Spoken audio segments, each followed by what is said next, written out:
सहनौ भुनक्तु सह वीर्यं करवावहै तेजस्विनावधीतमस्तु मा विद्विषावहै। ॐ शान्ति शान्ति शान्ति। ॐ सदाशिवसमारम्भां शङ्कराचार्यमध्यमाम् अस्मदाचार्यपर्यन्तां वन्दे गुरुपरम्परां। श्रुतिस्मृतिपुराणानाम् आलयं करुणालयं नमामि भगवत्पादं शङ्करं लोकशङ्करं। शङ्करं शङ्कराचार्यं केशवं बादरायणं सूत्रभाष्यकृतौ वन्दे भगवन्तौ पुनः पुनः। समस्तजनकल्याणे निरतं करुणामयं नमामि चिन्मयं देवं सद्गुरुं ब्रह्मविद्वरम्। ॐ पूर्णमदः पूर्णमिदं पूर्णात् पूर्णमुदच्यते पूर्णस्य पूर्णमादाय पूर्णमेवावशिष्यते। ॐ शान्ति शान्ति शान्तिः। We will chant 4 mantras that we have done. Om Ishavasya sarvam yatkincha jagatyam jagat tena tyaktena bhunjithaha magridha kasya svidhanam kurvanneveha karmani jijivishetchatagam samaha evam tvai nanyathetosthi na karma lipyate nare asurya namate lokaha andhena tamasa vritaha tagimste pretyabhigachanti yeke chatmahano janaha anijadekam manaso javiyo nainadeva apnuvan purvamarshat tadhavatonyanatyeti tishthat tasminnapo matarishvadadhati. So we are in the 4th wave of Ishavasya Upanishad. First wave was for the Uttamadhikari, who has to see the whole world as pervaded by the self.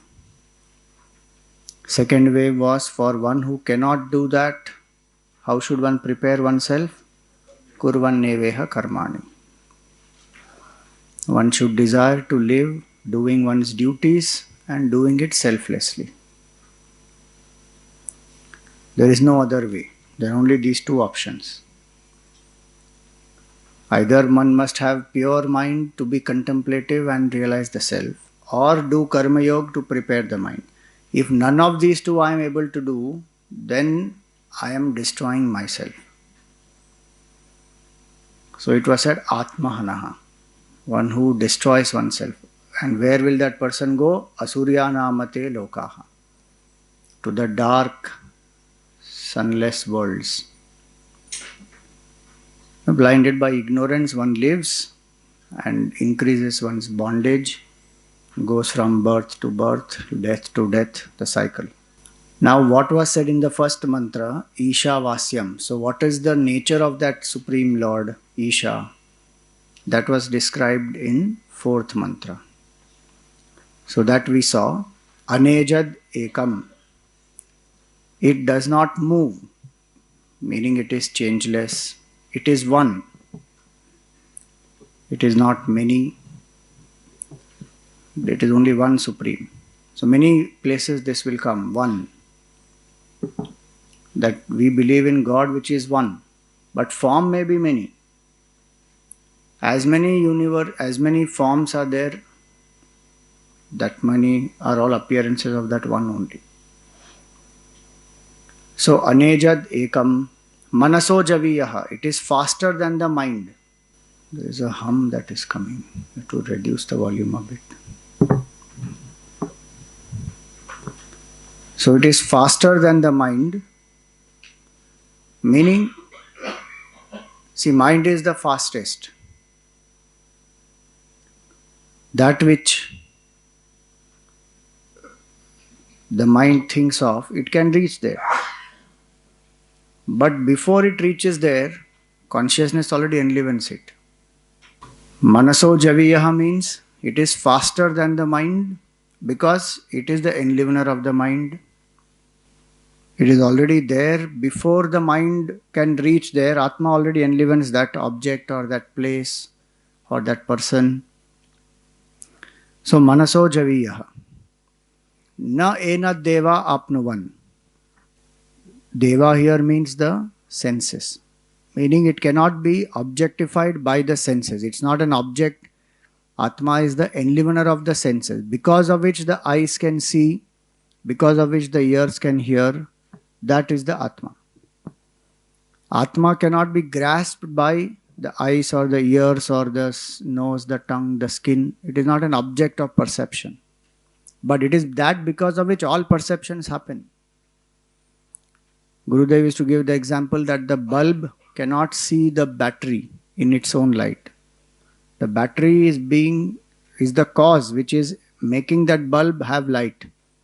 Now, if that bulb wants to see the battery in its own light, it is not possible. Because it is the source. Same way, if we try to comprehend the self through the senses or through the mind, we will not know. So then what is the method to know this self?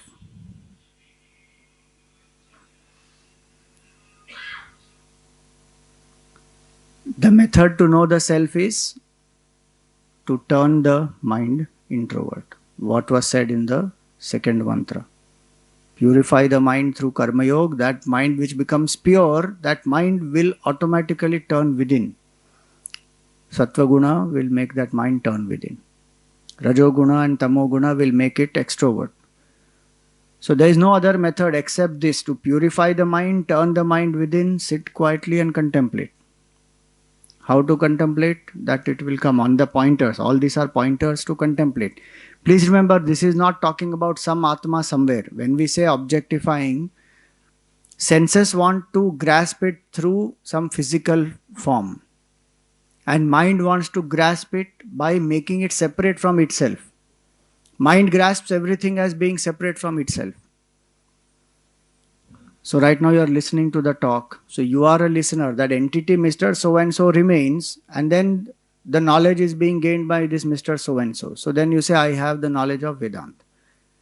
Same way other things also. Whatever we know through the mind, whether it is any great achievement I have or any work that I do, anything I read about, any knowledge that I gain through the mind is where the mind thinks of that as separate from itself. Then only it will know. The knower is separate, the known is separate. And the contact between the two, knowledge arises. This knowledge is not like that. Because the known is not an object. The known is not separate from this mind. The known is the enlivener of the mind. So then how to know it? By dissolving this Mr. So-and-so. That's the only method to know it. Hence, it cannot objectify. So when this Atma is being pointed out, we should not think that some Atma is being pointed out. Each of these means I. Atma word itself means I, aham. So when it says aneja dekam, it does not move. We are using language to say it does not move. What it means is I am that consciousness which is changeless. I am the consciousness which doesn't fall. And there the word I is not the jiva. The word I is not the body. The word I there is Atma. I am that consciousness which is unchanging, unmoving, which does not fall, which does not modify. Last time we did 4 different types of modifications. You remember? What are 4 different types of modifications? Book dekho. That modifies in space, that modifies in time, that which transforms milk becomes curd, and one more. 3 you remember, 4th you don't remember. Huh? Kampanam is trembling. That which doesn't tremble. Akampanam. So anejat. So it doesn't go through. Means what is that in me which doesn't go through this? That is what I have to discover within me. So this is not possible to know from outside. So each word means that. So anejad, ekam. I am not so many. 3 bodies may be there. And each of these bodies may have many, many parts. Physical body has so many parts. Mind has so many thoughts. Intellect has so many ideas. Objects are so many. Multiplicity is there in everything, but what is that which is one, which is enlivening this? That is only one consciousness. That one I am. Today I am thinking I am this many. And I am the jiva who is the owner of all these. So that is what one thinks. But they are saying here in the Upanishad, no, you are the enlivener of the jiva also. So anejad ekam manaso javiya. It is faster than the mind, meaning it cannot be grasped by the mind. Nainad deva apnuvan purvamarshad. Senses cannot grasp it. Tadhavato anyan atyeti. It travels faster than them and it reaches there before they are also able to reach. Meaning Atma is that existence which is all pervasive. So if we move, like we gave the example last time, if we move this bottle from here to here, what moves is the bottle. Do we move the space? No. Why we don't move the space? Because space is already here. Tad dhavato anyan atyeti. So it means it's like saying that the space overtakes this bottle or an aircraft. So from Delhi to Mumbai, one flies and comes. Space is already there in Mumbai before itself. So one can say that the space as though overtakes the aircraft. It's a usage of language, which means it is all pervasive. So tadhavato anyan atyeti tishtat.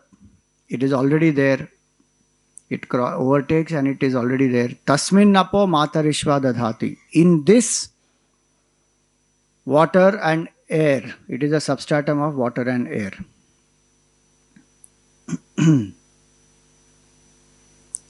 Apa means water. Air is matarishva. Matarishvayati. In the space, what moves, that is the air. So now what it means here? Air and water. So see here, Matarishva is air and water, Apa, indicates Jiva or all the names and forms. Why? Because if water is not there, the form will not be there. Any decaying or decomposition also is actually water going out of it. If you remove water fully, it will become powder, gone. So water here is symbolic of the forms, all the forms. Tasmin apo matarishva dadhati. And matarishva is symbolic of what? Not just the element. It is symbolic of the total mind, Hiranyagarbha. So the Atma, the self, is that which is the support of the Jiva and support of Ishvara. That is what it means. That line means that Tasmin apo matarishva dadhati means that. Because matarishva means the space. What is that which supports the space? Is Maya. And what is that which supports Maya? Is Brahman. So as Brahman, it is a support of Matarishva, which one can say as 5 elements. The subtlest of 5 elements is space. And hence it is the support of space. And the other meaning of Matarishva is that it is the very Hiranyagarbha itself, the very cause, the total mind, what we call, which simple words we say is creator. Ishvara. Creator and the creature. That is indicated by this. Tasmin napo matarishva dadhati. Meaning it is the support. It is one Atma which is appearing as Jiva, all these Jivas, as well as Ishvara. Tasmin napo matarishva dadhati, which means who is supporting all the jivas and Ishvara? I. Real I, huh? Not small I. Don't say how can I be the support of whole creation. Not that small I. Small I cannot be its own support also. How it will support all the jivas? It is the big I. So the difference is this. When we understand Upanishad in the traditional sense, the difference is this, that when we see such lines, no, Tasmin napo matarishva dadhati, we won't know what is the meaning of this matarishva dadhati and apaha. Apa means water, and water means all the jivas. How to understand all that? Shankaracharyaji's commentary makes all this clear. That's why the commentaries are very, very important, where he explains this very nicely. In Gurudev's commentary also he has mentioned that. And the second interpretation in Shankaracharya's commentary is this, you see. If you see the second last paragraph, he says, according to Sri Shankara, Matarishva refers to the individuality, jiva, and water represents karma. So then it would mean that all activities of all individualized personalities are within the self. See, the same word can mean two different things also. That's Sanskrit language.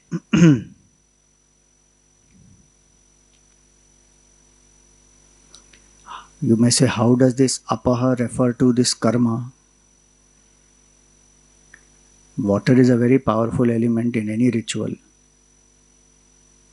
Before we start ritual, what will we do? Achyutaya namaha, Keshavaya namaha, Anantaya namaha, or Keshavaya swaha, Madhavaya swaha, Naranaya swaha. Purify oneself. Antar bahir. Purify the... Everywhere we use this water. So water is symbolic of karma also.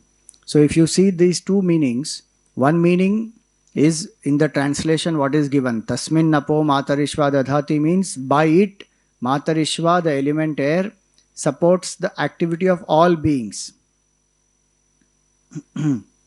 Their beings is apaha, water.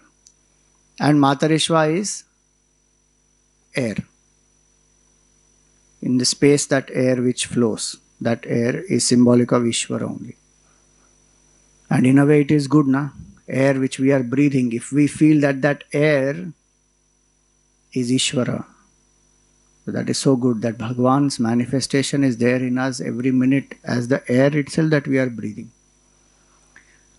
So now these are pointers of the self. Already it was said about that the consciousness does not move. Now the next mantra says consciousness moves. See. Tade jati, tannai jati, tad dure, tadvantike, tadantarasya sarvasya, tadu sarvasyasya bahyataha.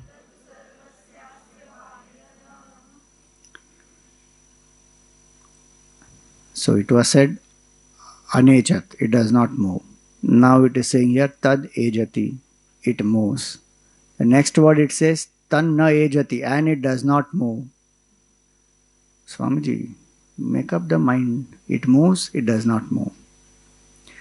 No. Sometimes it moves, sometimes it does not move. That is still possible. Right now you all are sitting here, not moving. After some time the class is over, you will move. So we can say you are moving and not moving. Moving at some time, not moving at some time. Correct? This is not like that. This is, it is moving and not moving at the same time. Huh? At the same time, moving and not moving. Yes, that's what the Upanishad says. Tad ejati, tan nejati. Tad dure, tadvantike. It is very far, yet it is very near. Tadantarasya sarvasya. It is inside all, tadu sarvasya bahyatah. And it is outside all also. This is why some Western people said Upanishad is the blabbering of the rishis in the childhood.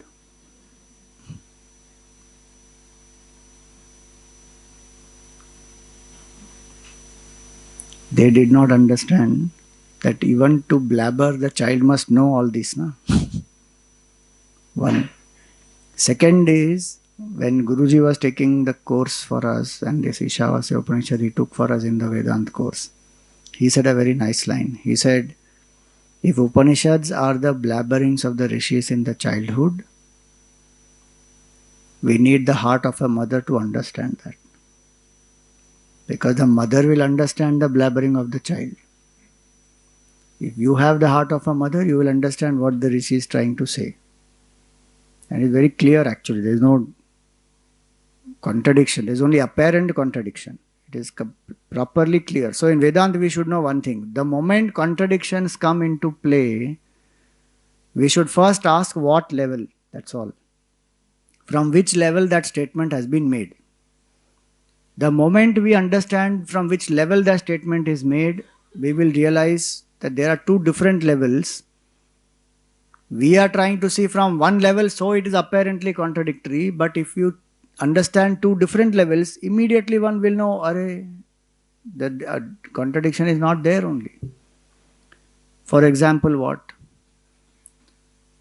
At the same time, moving and non-moving, how is it possible? Simplest example. You came from Delhi to Chennai or Delhi to Mumbai.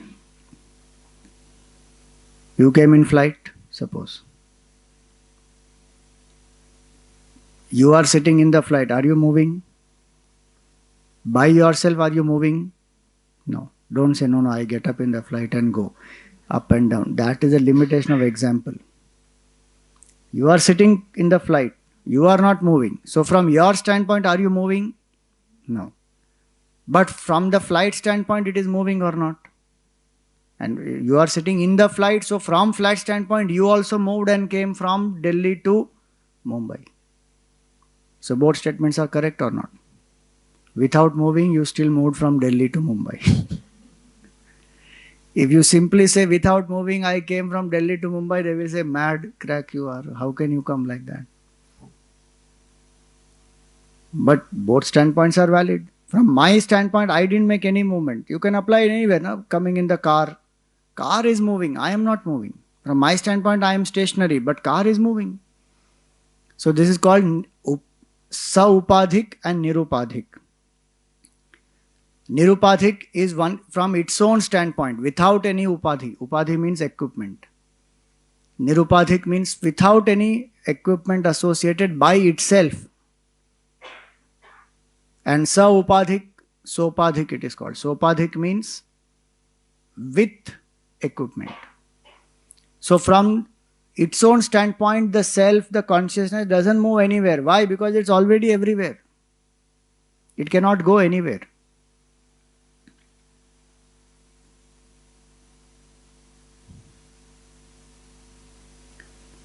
But from the standpoint of the upadhi, then it is appearing as though it is moving. Why? Because as the upadhi moves, what is enlivening it is consciousness only. So it appears that it is moving. What is moving actually is upadhi. Just like what is moving is the car. The person is not moving. Same way, the Atma doesn't move anywhere, it is everywhere. That we just saw earlier also. It is already present. Where you go, it is already there also. So Atma doesn't move. What moves is the body, is the upadhi, is the jiva. And that's why please remember that one who dies, when we say that his Atma went from this body to another body, that word Atma there technically is wrong. It has to be Jivatma. Jivatma goes from one body to another. Atma by itself is already everywhere. How will it go anywhere? It cannot go anywhere. Embodied soul goes. Soul doesn't go anywhere. Soul is all pervasive. We always give that example. In English they have a saying, he kicked the bucket or she kicked the bucket, meaning they died. So if bucket is the body and water is the mind, then if you have to transfer that water from one bucket to another bucket, then we will transfer. So the mind or the jiva went from one body, which is the bucket, to another body. Did the space go anywhere? No, space was already there in that bucket.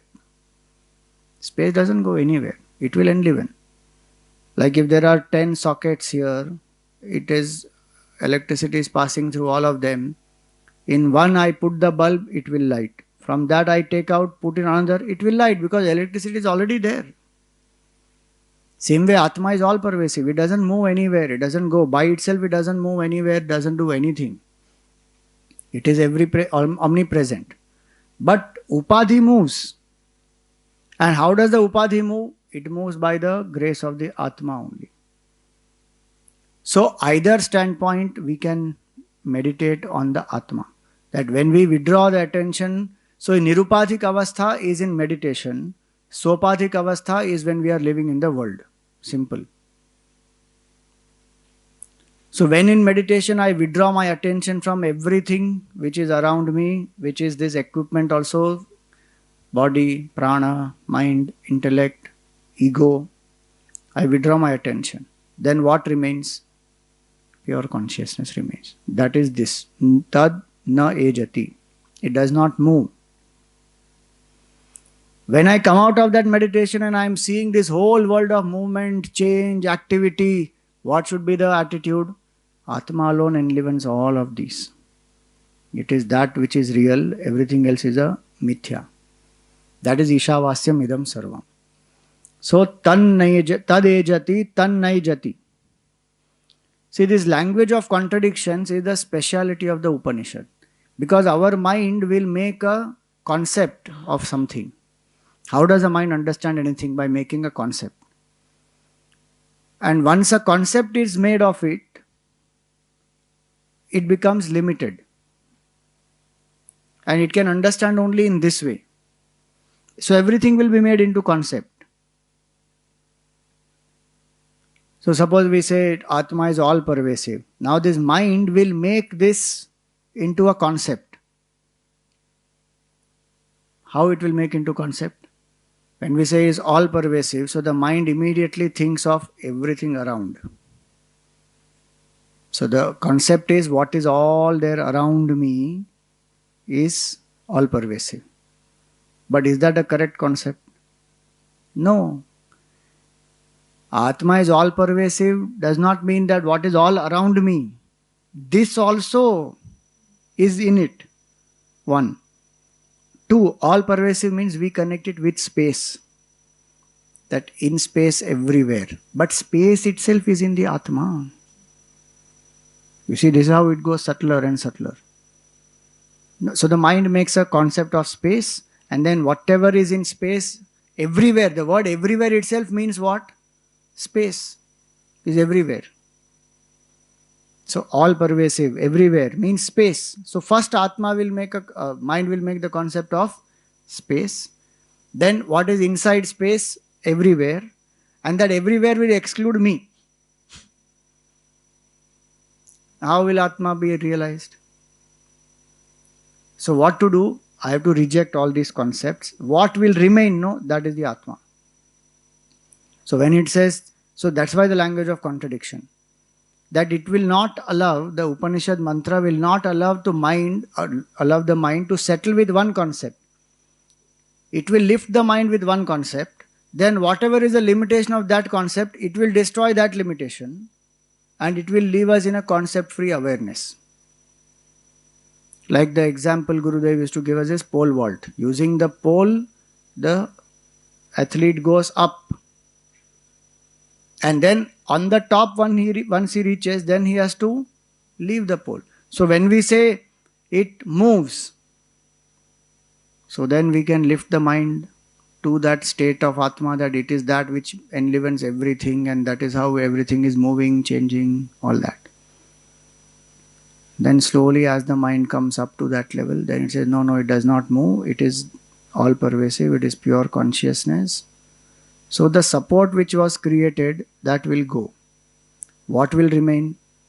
Only the Atma will remain. That is indescribable.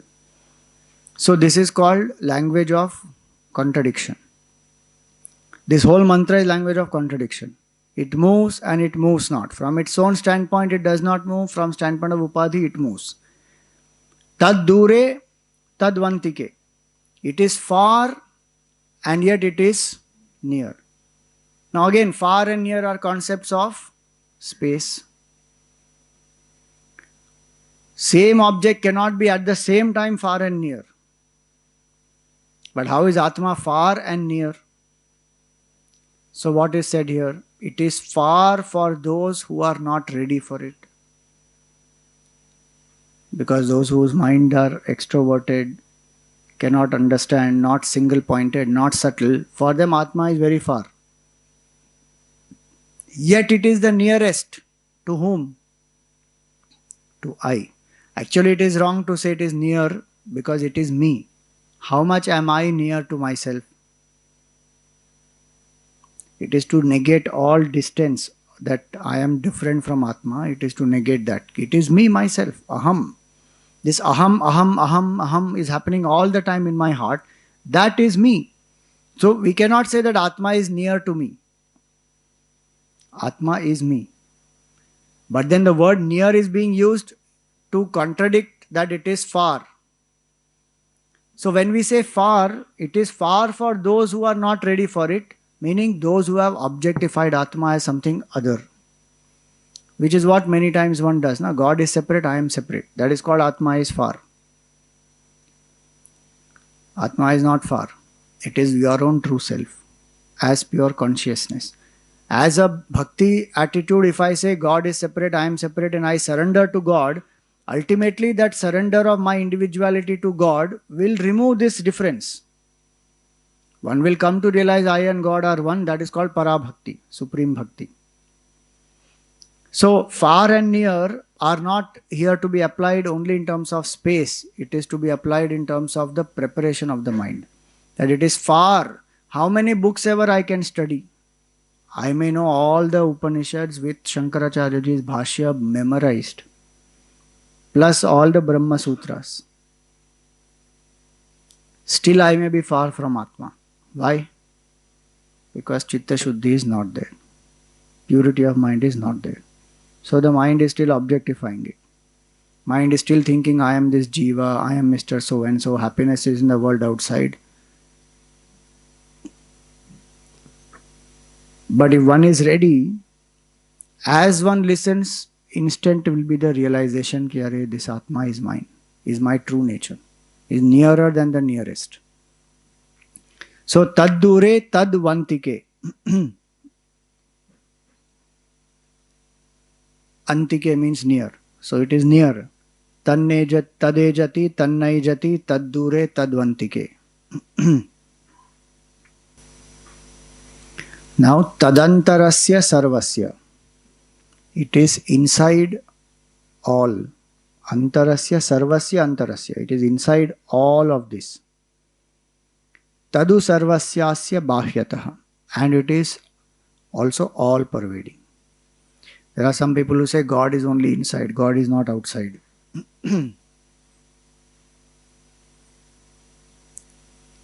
So they will say no form, don't worship form. God is not there, God is inside you. Why God is not outside? Then what is outside? Rakshas? And the best part of that argument is for you this is inside, so God is here, and outside is all not God. But for that person, you are outside, no? How can you say God is only inside? So don't worship forms because God is not there. That is stupid. God is all pervasive, so Bhagwan is in the form also. And what does Vedanta say? Bhagwan is not in just one form. Bhagwan is in all forms. Akhanda mandalakaram vyaptam yena characharam. All the forms are forms of God only. So any form I can worship. So if they say, do the Hindus believe in 33 crore gods? No. We believe in as many forms are there. Now you sit and count. As many forms are there, that many gods we believe in. Why? Because God is one only, not so many. One God is appearing as so many forms. All forms are God's forms. So He is all pervading outside. So one cannot say that God is only inside me. So I will not do Murti Puja. That is a strange part. They will not do Murti Puja, but they will have on their wall, on that display picture in WhatsApp and in the wallpaper of the computer and in the mobile phone, that will be their children, their spouse, all that. They are not Murtis, they are the all pervading Brahman, no? Who is depicted there. That is the funny part. How much mind thinks in contradiction. So some people will say God is inside, God is not outside. Upanishad clearly says God is inside also and outside. And some people are very funny. They will say God is only in some. They will say animals, birds and women don't have God. How strange is that? And some people will say only human beings have God. God is not there in everything. Okay. And then some people will say, no, God is in some loka up there, which is called God lok, soul world. In that soul, God is one dot, energy dot. And that dot of energy comes inside people. Specific people only. It doesn't come inside everybody. And when it comes inside that person will speak. That is God speaking to you. So God will come from there down and then go inside that particular chosen person and then speak. All that is there in this world. I'm just talking about various philosophies. Don't suddenly relate to this person, that person, all that. I am talking about philosophy, okay? Because these are philosophies which are existing in the world, and Advaita Vedanta will make it very clear it is not true from the highest standpoint. Each one has their own level of existence, and each one has their own relevance to some type of people who want to follow it. No criticism of any of that. But from Vedanta standpoint, that is not tenable. Because God cannot be one particle coming down from somewhere. He is all pervasive everywhere. In plant, bird, animal, inert, in everything God exists. Consciousness is there. As what? As Sat, Chit, Anand. God can only be existence, consciousness and bliss. Nothing else. Because anything apart from existence will become non-existent. If we say this whole world is created by atoms and molecules, so that is the ultimate reality. No, that is the material, perishable cause of this perishable universe. What we saw in the beginning, no? Yat kincha jagatyam jagat. Jagatyam jagat means that jagat itself is perishing. In that whatever is there which is perishing. All that is pervaded by God only. One pure consciousness, which means all these names and forms are only appearances of one truth. The most strange part of this Maya is this only. See, in ocean and wave, we see the water. Though we are seeing the wave, we see the water. And we don't confuse that this is not water.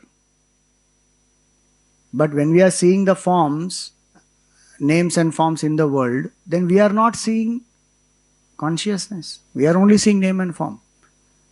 It is like saying bangle I am seeing, but gold I am not seeing. When I am looking at the gold bangle, gold alone I am seeing, but bangle does not exist. It is only gold. But now I am not seeing gold, I am seeing bangle. It is like that. So when he says here, tadantarasya sarvasya is there in all the beings. And tadu sarvasyasya bahyatah. So what is the practical meaning of this? That I alone pervade everywhere in this whole universe. So to relate with each one, I should relate with that bhav, which will come ahead now. That is what is going to be said ahead now. That person is a realized person who sees this oneness, who has this vision of oneness, that there is only one truth. Apparent differences are only appearances. So all the differences are from Upadhi standpoint. What is inside, what is outside is all one pure consciousness. Now this inside outside also is actually a division from which standpoint? Body standpoint. From this body standpoint, there is something inside, there is something outside. By itself, there is no difference of inside and outside. There is only one. Like the pot, if we have a pot, then there is a pot space inside and there is a outside space.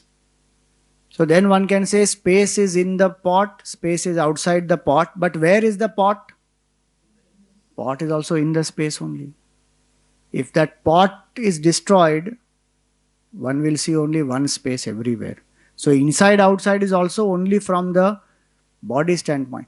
The moment one goes above body identification in meditation, inside outside also goes. There is no inside, no outside. There is only one. That is what one realizes.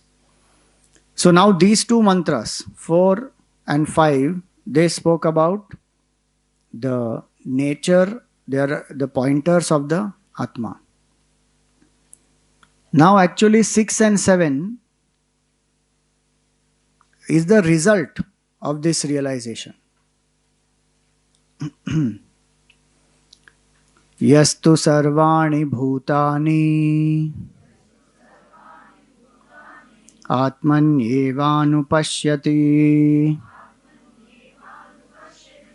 sarvabhuteshu chatmanam tato na vijugupsate. Yastu sarvani bhutani atmani eva anupashyati. One who sees sarvani bhutani, all the beings in Atma, Atmani eva. That all the beings are appearances of this one Atma. One sees that. Sarva bhuteshu cha atmanam. And one who sees Atma in all the beings. All the beings are in the Atma. Atma is in all beings. Tato na vijugupsate. That person doesn't feel hatred for anyone. Now, Atma in all and all in Atma. What does that mean? That means absolute oneness. There is no difference. To see that water is in the wave and wave is in water. Which means there is only water is in the wave. Wave is in the water. So what remains? Water only is the truth. Wave is only an appearance. Same way, sarva, yastu sarvani bhutani. So two word indicates the change. Yaha is whoever. See, this is the beauty of this Sanskrit language. Yaha means a universal pronoun, whoever. So it is not just a man. It is anybody. Including woman or including even sometimes animals also. But those are exceptions.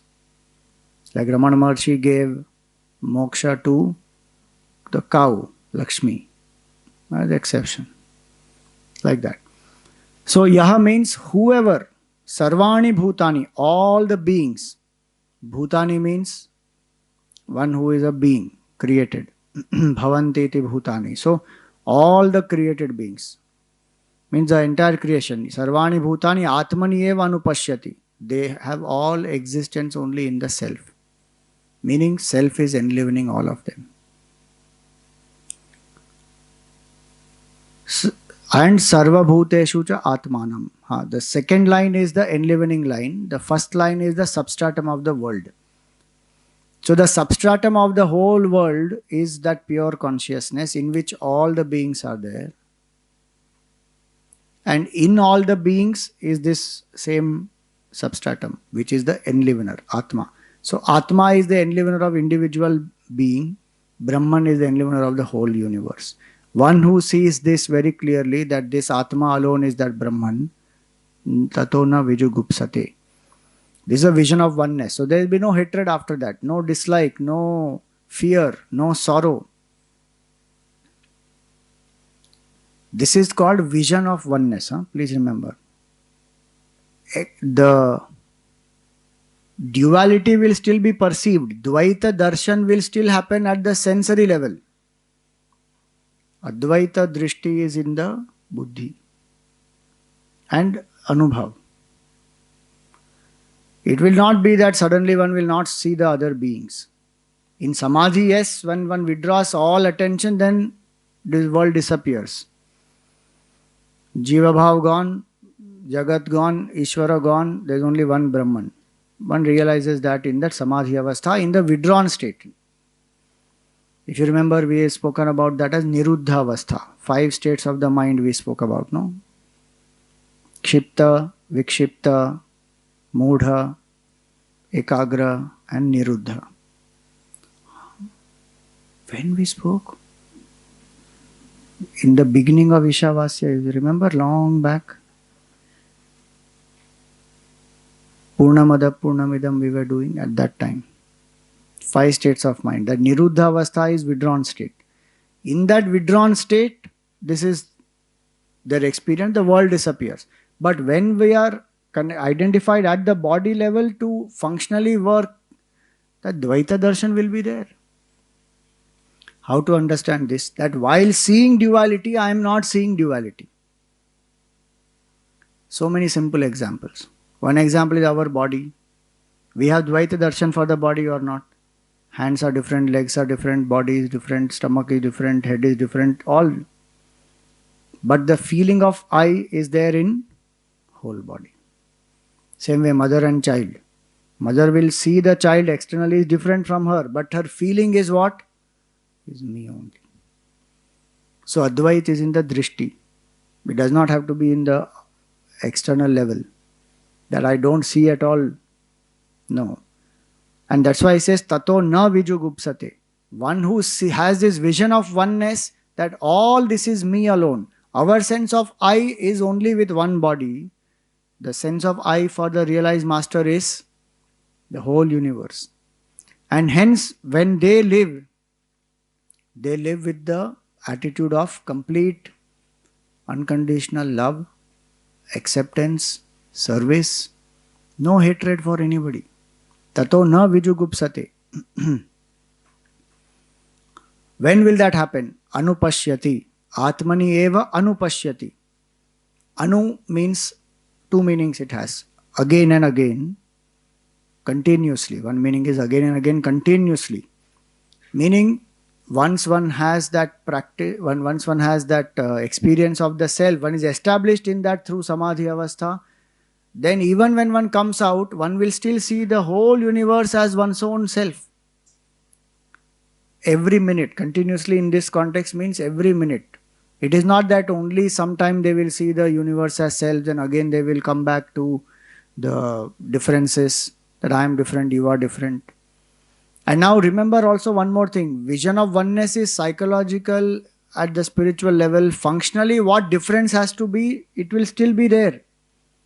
Not that suddenly everything is one, so then it doesn't matter. No. Vyavahar will be proper. How one has to behave, one will behave like that properly, appropriately. Like a mother has 2 children, mother feels both are my children. If one is sick, mother will take care of the child appropriately, and one is fine, one will give proper food, etc. appropriately. So the attitude will be appropriate to what is required. But the vision of oneness is the same. That is called anupashyati. Continuously at all times they will have same vision of the self, but they will relate appropriately to each one. In the Jivan Muktananda Lahari, Shankaracharya ji wrote, how does a realized man, what is the experience of the realized man? So there he wrote that with children he becomes like a child. With a fool he is like a fool. With the wisest person he is like a wise person. So he can behave appropriately with the appropriate type of people and the jivas.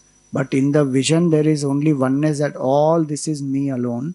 Which means there is one Chaitanya Swarupatma, names and forms are a illusion. They live with that experience. So one meaning of Anu means continuous. Meaning at all times they have same vision. For us, that is still not the case because we have to do sadhana. In our sadhana, when our mind is full of sattva guna, we sometimes can lift ourselves to those heights where we see this whole universe is one. But then again the mind comes down. Again Rajoguna will come. Again some fight, some insecurity, some hatred, all that will start coming. Again we have to lift ourselves up. So for us it is not anu. For us it is coming, going, coming, going. But for them it is anupashyata. Continuously they have the same vision because they are established in it. That happens in everything. No? When we are learning something, we have to put a lot of effort. Suppose somebody is learning to drive. Now they have to learn how to drive and then they'll make mistakes and then again they'll drive properly, again some mistakes. So that will go on. But one who is established, who has learned driving properly, effortlessly that person will drive continuously. No problem. Otherwise in the beginning it will not start only. Starting problem only will be there. Then immediately one presses and then it goes ahead and then it stops. So many jerks will come. That is learning. Once it is done, continues. So one meaning of anu means that, continuous. Second meaning of anu means afterwards. Anupashyati. Afterwards. Afterwards meaning only when this is indicated by the guru, after that the person will know it. The Atma cannot be known without the help of a guru. So anupashyati means that the importance of a guru and the guru parampara under which we belong, and from there how we know this self indicated by the guru, then we will know. Ekatvam anupashyatah. So sarva bhuteshu cha atmanam tato na vijugupsate. So this is the result actually, sixth one. One can contemplate on it also ki what is in all and what everything is in it and it is in everything. What is that? That is me. So one can use this as a contemplation also. And one can use this even as a result. Ki the person who experiences oneness, this will be the result. Tato na vijugupsate. They will not have any hatred. Can I hate any part of my body? Dvaita darshan psychologically will create raga and dvesha. So in the head that Dvaita Darshan has to go. At the sensory level Dvaita Darshan will be there. But in the head that has to go. So that Dvaita Darshan is what? Duality is what will cause any sense of insecurity, fear, hatred, sorrow, attachment. Raga and dvesha, both. You know, our mind thinks that if I... So in raga and dvesha, which one brings sorrow? Both. Or only dvesha brings sorrow? Good. Maybe I told this in some class before. In Ishavasya only I told, na? Because generally the mind thinks raga means attachment. When I am attached to something, it will bring me happiness. And dvesha means hatred, and when I hate something, then it will bring me sorrow. But raga and dvesh both will bring sorrow only. How it will bring happiness? My attachment and my sorrow are directly proportional to each other. Greater attachment, greater is the sorrow. Same way dvesha also. Greater dvesha, greater sorrow. So both are bringing sorrow only. And the strange part is even then human being doesn't want to leave raga and dvesh. Technically in the class it is all correct. Swamiji, raga and dvesh brings sorrow. But morning tea ke bina maja nahi aata hai. That raga towards that tea, that I don't want to give up. It's okay, चलता है. वो अपने आप जब आत्मा साक्षात्कार होगा ना तो छूट जाएगा.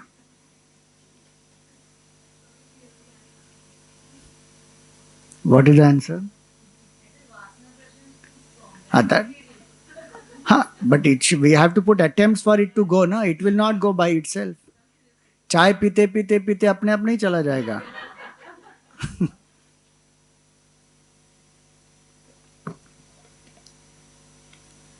No, no, I will dedicate it to Ishvara and then drink the tea. With prasada buddhi. Then when Ishvara is not giving you tea, don't be miserable. That is also prasada buddhi. No, that is difficult to accept. Why Ishvara is not giving me tea? So raga and dvesha, one continues. Then how this state will come for us? It will not come. Tato na vijugupsate. Now just imagine what is the feeling here. If a person has no hatred at all. As a seeker, I should make a list. What are the things that I hate? Really. Small children nowadays are telling parents, I hate you. If that mom doesn't give one cake, that fellow says, I hate you. That is true. They are learning from parents only.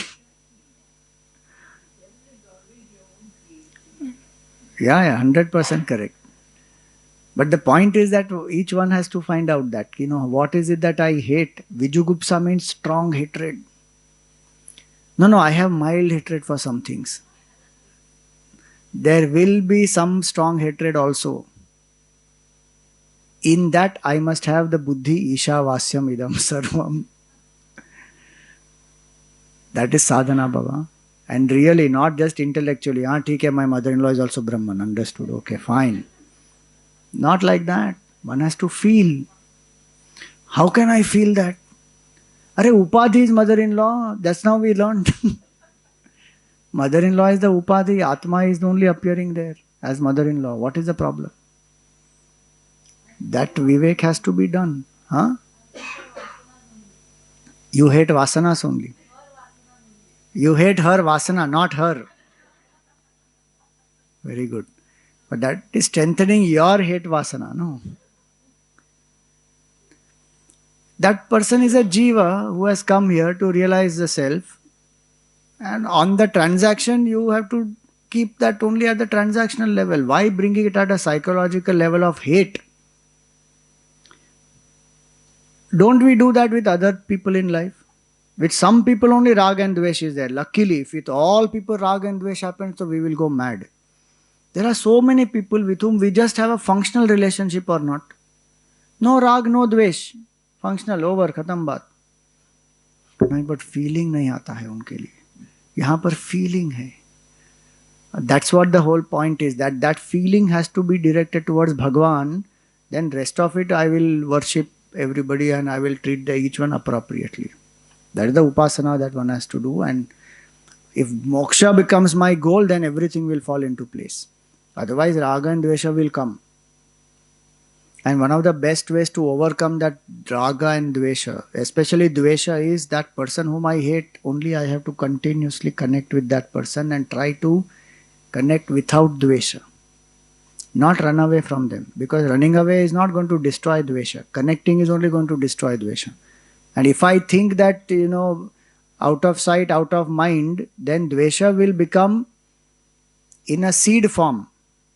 Okay. Which will again manifest when that person comes.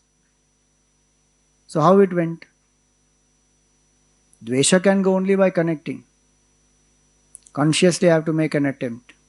Whether that person changes or not doesn't matter. I have to change my bhav to relate to that person. That's why spirituality is hard work. Because these things I don't want to do. And what prevents me from doing this? My ego. Why should I do? He or she has hurt me so much. I will not do. Again, we have to convince you are a sadhak. You want to realize, get out of raga and dvesha. How to get out of raga and dvesha? Go and relate. Without dvesha. On that transaction, be as objective as you can. And then relate. Vivekananda used to say that the place where you are criticized the most and the people whom you hate the most, connect with them again and again, you will realize the truth faster because they will help to pulverize the ego quickly. We like to go to places where we are praised. That will boost our ego nicely. And the more that ego boost happens, from that height when we fall, pain will also be solid. So criticism and critics and the dvesha whatever I have to relate. And Gurudev was an expert in that. Sometimes he will put those two people who don't like each other in the same committee, in the same team. Now work. Generally, one will do the opposite. One will say, no, no, no, don't put these two together, there will be explosion. So Gurudev would say, let there be explosion, their raga and dvesha will go in that. Either it will go, or they will split, or it will strengthen. It all depends on their attitude. So he will put. Whoever is coming with me to Siddhabari camp, I am going to do that. Room allotment, don't even ask me. Can you put these 4 people together? Nothing doing. I will do random picking of chits and I will do allotment accordingly. Then I am not coming. Okay. Raga and Dvesha has to go like this, only it will go. How it will go otherwise? No, but I don't like this person. But then stay.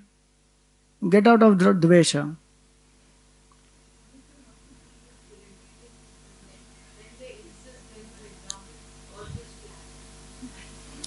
It is their opinion. No? Why am I hell-bent on convincing them that no, earth is round only? Freedom of opinion, let them have.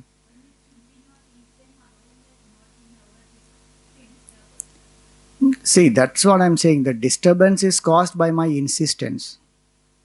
I want them to be in a specific way. If he or she wants to believe earth is flat, let them believe. What is wrong in that? That is their choice. I believe earth is round, so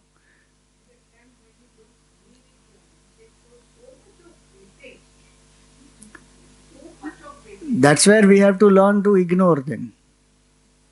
We have to learn to ignore, or if we have to give back in a certain objective way, we can give back.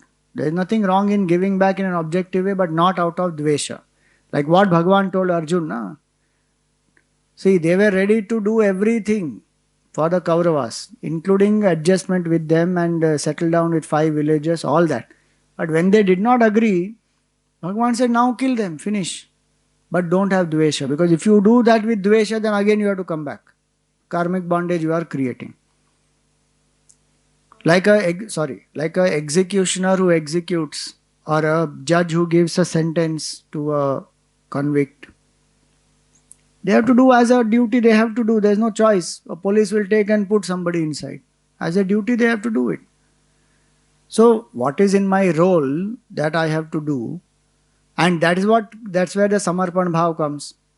If I say, Bhagwan, you put me here, this is my duty, I feel I am doing it dedicated to you. In this situation, this is the best I think I can offer. Relate in that way.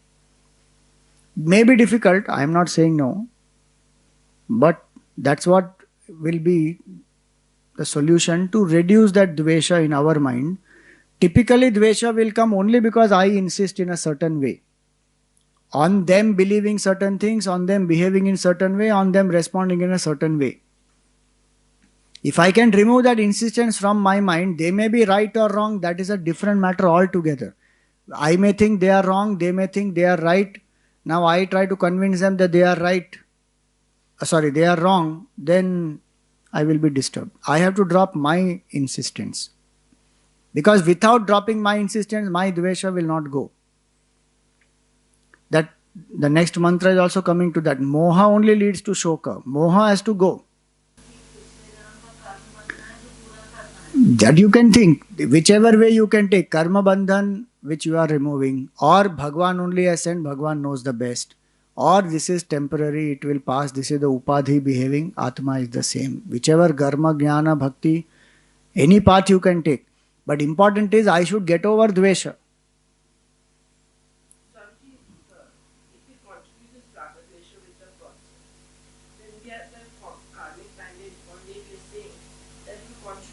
Of course, it will continue. It will continue, there is no doubt. Because the cause is there, no? As long as the cause is there, the effect will continue. Till we don't remove the cause, the effect cannot be eliminated. And the cause is this raga and dvesha. Cause of raga and dvesha is seeing differences.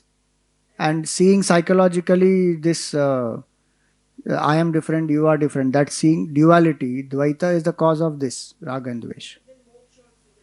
It won't happen. No? Moksha to is impossible. That's what, this is the result of that, and this is also the means. With strong Dvesha in my heart, how will moksha happen? Moksha cannot happen at all. You see, those people who want moksha, no? Number one, those people are very few in this world who really want moksha. One. Because what is moksha? Honestly, if you think, moksha means what? Moksha means freedom from ego, right? And what is preventing me from realizing is this sense of ego, which is what is the cause of raga and dvesha. Now, ego is there, it is going to sustain raga and dvesha, and raga and dvesha is going to feed the ego. So, if I don't overcome raga and dvesha, I will not overcome ego, cannot realize the self. That's why you see those people who are seekers of moksha, the path that they walk is a very, very subtle path and difficult path from the standpoint of the world. Like if 108 times that person spits on Eknath Maharaj, he doesn't get angry even once. You just think of that one example, keep that in the head. I have that in my head all the time. Still long way to go for me also. But the point is where, you see what level of sadhana they have done, that 108 times that person is spitting on Eknath Maharaj, he has not only no anger towards that person, no dvesha towards that person. And when that person repents and comes and says, I am sorry, I tried to disturb you on instigation of somebody, Eknath Maharaj says, I am grateful to you that because of you I took 108 times bath in this holy river. Now we may say this is all foolishness. In today's world you cannot do this. That's where our problem comes. Who wants to do this in the world? This is being done by somebody who wants to realize the truth. What is your goal? Depends on that. If my goal is egolessness, then this is what it is. There is no other way to it. It is the ego only which is going to come out and shout. No? Who is going to feel hurt in this? If you think about it. If I am a Vedantin, somebody insults me, I will react immediately. Why? Because my identification is so strong with this small I. And what are we learning? This small I is a myth. This body is a bundle of 5 elements. So if somebody criticizes, makes a comment on the body, I will react. Somebody makes a comment on my transactions, my work, I will react. Somebody puts an obstacle in my work, I will react. Habitually it is also happening because of so many lives continuously, but that's where one has to become alert. Dvesha is such a thing, it goes deep. Sometimes what happens, you try to remove some, again it comes.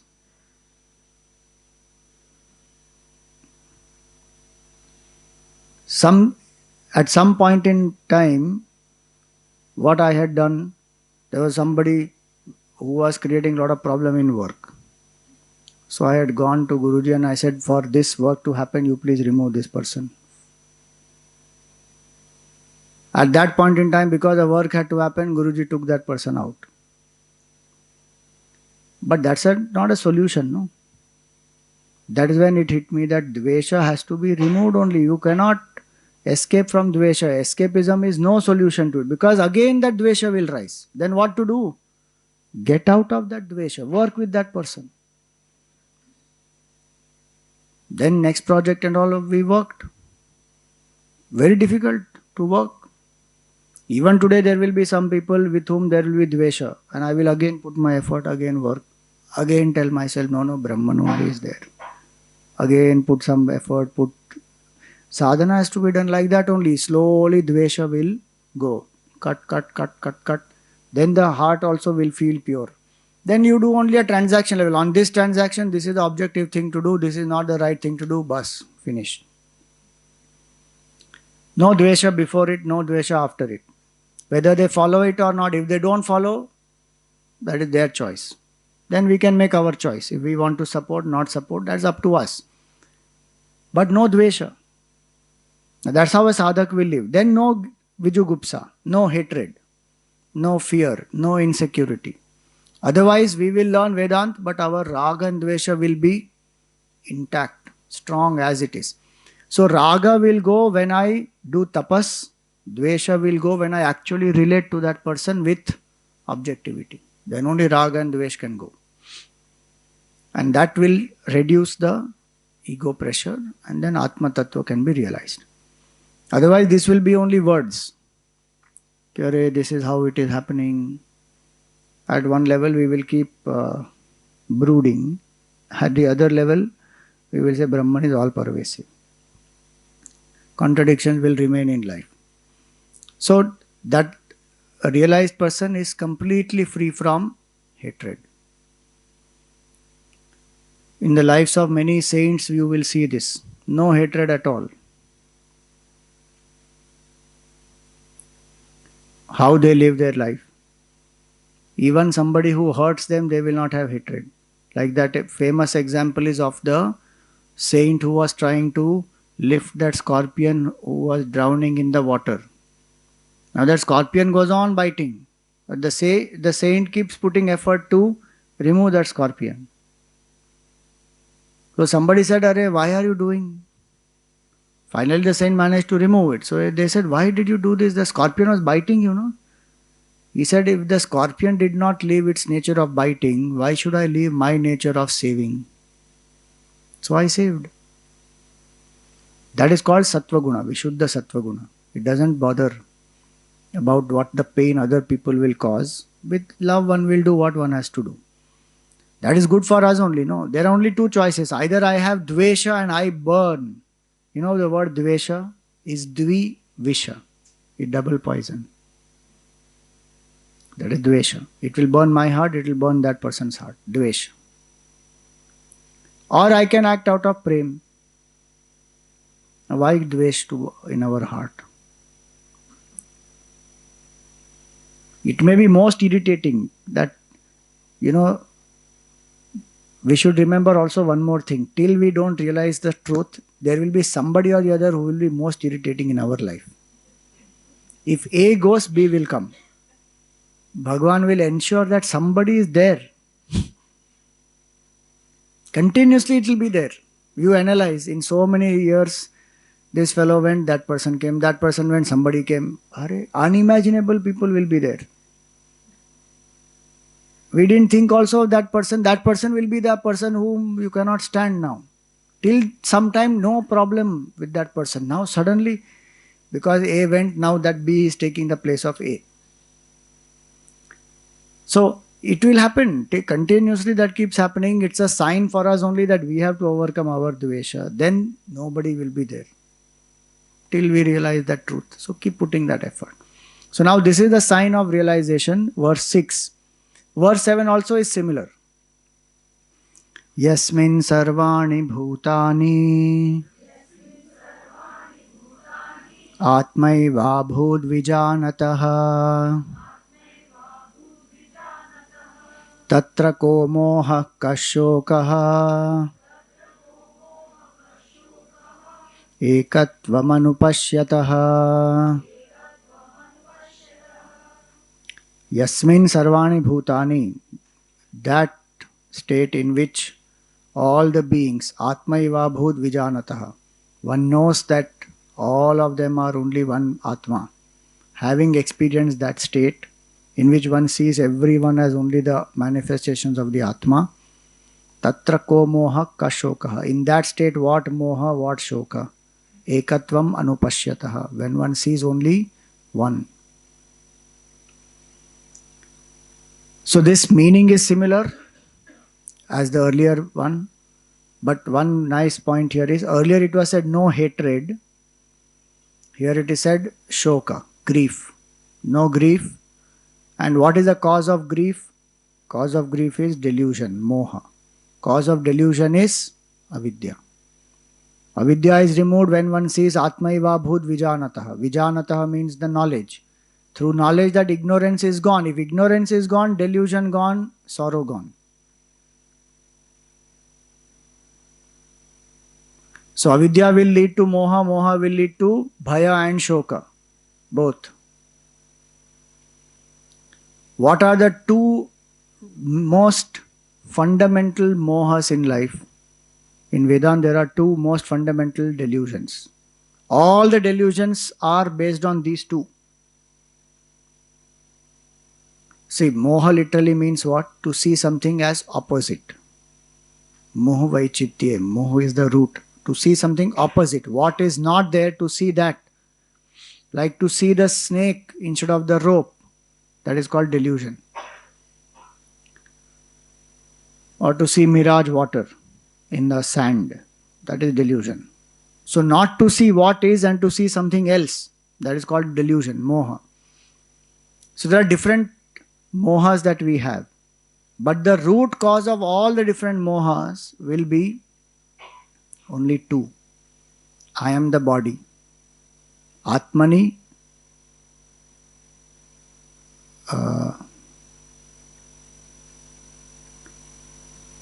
what is the Sanskrit word?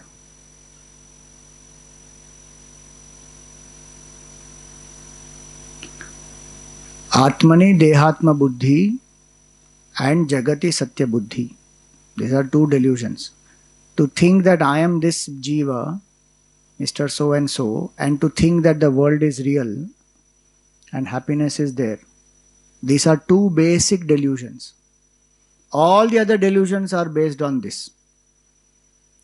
So if I say happiness is in the cake, that delusion is based on the fact that I think world is real. If I think happiness is in becoming this type of a person, then again that's because I think I am a jiva. Or if even different other levels of moha also are there. Like sometimes people think that if we smoke, it is a sign of being cool.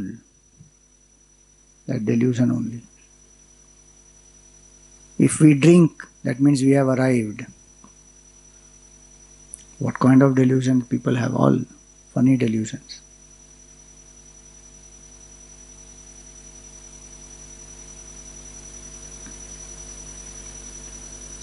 One alcoholic was there. The priest was telling the alcoholic, "Arey, don't drink alcohol. It is so bad for you. Don't drink. It will destroy your health," and all one big lecture he gave to him. Finally, the alcoholic turned around and said, "Look, can your prayer make this temple of yours go round? My alcohol can do it. So don't give me any lecture. My alcohol is more powerful than your prayer." Because that man was telling him, pray, don't drink alcohol. So people think anything today. Some young people, when they are there, they will think that, if they ride the bike fast, then the girl will be impressed. I always tell them, ride slow, at least they can see you. You ride fast and go, they can't even see you, how they will be impressed? All kinds of funny notions people have. Money will make me most powerful. It can give functional utility, there is no doubt. But power is not in money. Power is in yourself. There are enough wealthy people who are so weakling they are. So scared in life. And there are enough people who have not enough money but so brave. Power comes from within, not from money. So like that there are so many delusions which one has. But the root cause of all these delusions is these two. I am the jiva and world is real. As long as moha exists, shoka will be there. What is the meaning of this? If I am feeling miserable, there is some moha in my life. Which in popular terms we call as attachment. Attachment is a result of moha, delusion only. So we say putra moha, dhana moha, mother, this yavana moha, jana moha, all that. Delusion of that my child is my life. That is delusion only. Your life is your life. Your child has his life. Your child cannot become your life. Now that is my delusion. My child is my life. So typically that happens, when there is nothing else to do and the person is bringing up the child alone. Now the child has become proper grown up and gone. Now the person suddenly feels what to do in my life now, because so many years went only in, attention is full for the child only. So then that attachment is there. So moha, as long as there is moha, there will be shoka. And why will moha remain? Because I think I am the jiva and world is real. There are two levels of sadhana in this. One is to identify individual moha and try to eliminate them. And second is to eliminate these two root causes through removal of ignorance. That this individuality is not real. Which what Vedanta is trying to tell us in so many different ways. That this individuality is real only in the waking state. In the dream, this is not there. In deep sleep, this is not there. But still I consider this as so real. The more I contemplate on that, ki are Vishwa, Taijas, Prajna, there are three different individualities of the waker ego, the dream ego and the deep sleep ego. Why am I considering myself only as the waker ego? That's because I think world is real and I'm coming back to the same world again and again. So this is appearing real to me. But the fact is the reverse. Because this is real, world is appearing real to me. This is not real actually. It's just a temporary arrangement which is there in the waking state. In the dream, deep sleep, it disappears. So the more I analyze it, more I hit at the root cause of the delusions. So that does not mean that the other delusions I don't have to work upon. Some people say that, when root cause I will remove, then all other delusions will anyway go. No, but the other delusions are not allowing me to sit quietly and contemplate and hit at the root cause, no. Because the delusion is money is very, very important. So that delusion is making me run behind money. This person is very important. I'm running behind the person. That place, that position, that promotion. So I'm running behind all those. So there is no time to meditate. There is no time to study. There is no time to reflect. But that's because my mind thinks those are very important. So it is running behind that. So as long as those delusions don't go, that moha doesn't go, these two basic mohas will not go. How to remove that moha? That's why Bhaj Govindam has to be studied. Not just studied, again and again one has to repeat that. Because it will destroy. That's the title of Bhaj Govindam is what? Moha Mudgara. It is that which will destroy moha. Because Jana moha, Dhana moha, Putra moha, Yavan moha, so many types of moha we have. These are again general ones. Then we have specific moha, coffee moha, pizza moha, like that. Happiness is in coffee, happiness is in this pillow. That pillow only one wants. Without that pillow you cannot sleep. So like that, it is there. Those are all specific ones. The delusion is in all these only. Pillar moha it is called, one more. They will go and sit, they will catch pillars. In the earlier days, chairs were not there. So in the Siddhabari ashram, they will go and catch pillars. And they will go and lean on that. And if somebody goes before and catches that pillar, they will fight with that person. Arey, this is my pillar. My pillar, your pillar. So these are all specific mohas. One has to put sadhana, do the sadhana to remove. So for a seeker, this New Year resolution and all that, though, it is a continuous process. Continuously identify what is my dvesha, what is my moha. Keep working on that again and again and again. That's why in our culture, every year, the whole year is full of opportunities to do sadhana only. Tell me one culture which has like this. And still we will ask, थोड़ा कुछ practical बताएंगे? Arey, every day there is some tithi, some opportunity to do some sadhana. 1 month there will be no salt food. 1 month there will be some, now Magh Mas is going on. So much sadhana can be done. One Adhik Mas will suddenly come. In that your sadhana will become double. Then Shravan Mas will come. Again now Shivji ka sadhana karo. Full year, if you see, opportunities for sadhana are so many. So many festivals will come again and again to remind. Life can be full sadhana. That's the beauty of this culture. It's not some, only theory which is there. Everyday opportunities of sadhana are there continuously. Ekadashi, every month twice it will come. I can do. No, no, but I don't like Vishnu Bhagwan. Okay, then do Sankashti. No, no, I don't like Ganeshji. Okay, do Pradosha. No, no, I don't like all. I like Devi. Okay, do Santoshi Mata Vrat. There is no escape. If you are born a Hindu, sadhana opportunities are too many. You cannot escape anywhere.